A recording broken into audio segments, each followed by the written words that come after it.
Now to our countdown to race day. Next Sunday, I'm going to lace up my sneakers to run my first marathon. Yeah, you are. Along with 50,000 other runners here in New York City.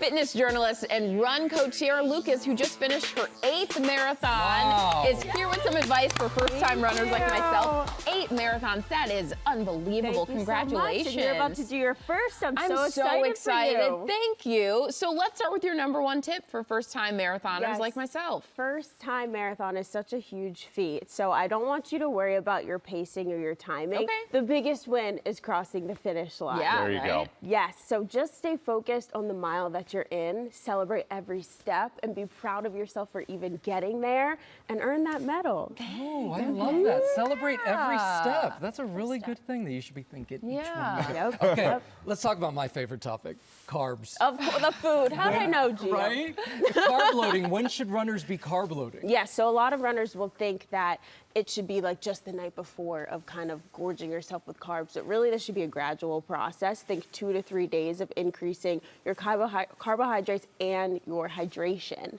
Simple foods, think pasta, bread, rice, potatoes, foods that your body already knows and loves, can easily digest. And then the night before the race, Saturday night, okay? Think simple. This is not a time for a new recipe, nothing spicy. Yeah, no surprises. Nothing high in fiber. We want to avoid any kind of stomach issues. Yeah. And it's really all about loading up the muscles, loading up those energy storages in our body so you have fuel to tap into throughout the whole race because our body's a machine. Yes. And you're about to really put it through the ringer, 26.2 miles, right? And some of the good carbs, too. I think some of us think carbo loading, it's like, you know, we're just getting Donuts, pizza, you know, all the exactly. Simple. Run, Keep it a bunch simple. of miles tomorrow. It'll be great. All right, so this is what we were actually talking about right before we came on here because Janae's had some knee pain. And she's been doing things. I've got osteoarthritis issues and stuff like that. So if you have joint pain, how do you work through that for a big race like this? Right. It's no secret that running is a high-impact sport. It's pretty hard on the knees. So really that comes to pre-rehab where we're doing single leg exercises. We're making sure the joints and the tendons in our knees are really strong to handle that kind of volume.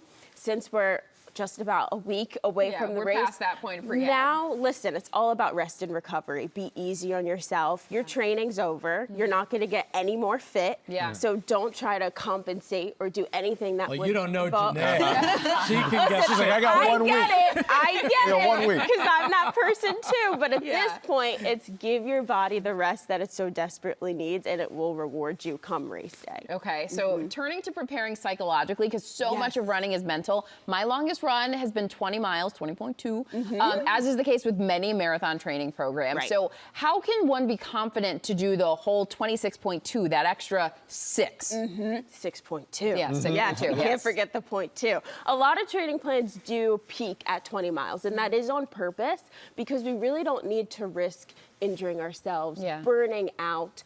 There's more risk than there is reward. You will be surprised how much adrenaline carries you on race day. That last 10K, 6.2 miles, is all about the heart and really tapping into your own motivation and your why. That is going to get you through Central Park. This is so spiritual. Yeah, well, and so my why, I've shared this with you guys before. I had a full hip replacement back in 2013, and I never thought really that I'd probably be able to run again. So once I did the half marathon in Philly a couple weeks ago, that's when I really was ready to face my fears and just commit to the whole thing. So that's what I'm going to have Comeback pushing player me. of the decade. It's all about mental fortitude. Yeah, totally. Yes. And we're going to be cheering you on from the studio, watching as you do this. But crowd energy really pumps people up. But you say don't overdo it too early. Yes, we know that New York is the most iconic place and race for a marathon. It's easy to get swept up in the energy. I need you to remember to stay steady and composed. When you see your colleagues, your family, your friends, your heart rate is going to spike. You really do. You're going to feel your breath quicken because you're so excited. Don't let that energy drain from your body because you've got a long way to go. So just tap back into yourself. Be mindful of steady breathing and being really composed and like the calm inside of the storm, so you still have energy once you get to Central Park. Really composed. My race singlet with my name on it came this week. I'm going to be a crying mess during this thing. So yeah, thank I cry so every race that I do. Yeah, you do? Okay, so it's a normal every thing. Single time. It is so great to have you here, and thank you so much. you. We appreciate it. You can cheer on Janae with us too. I absolutely will. I'll get your bib number. That's right.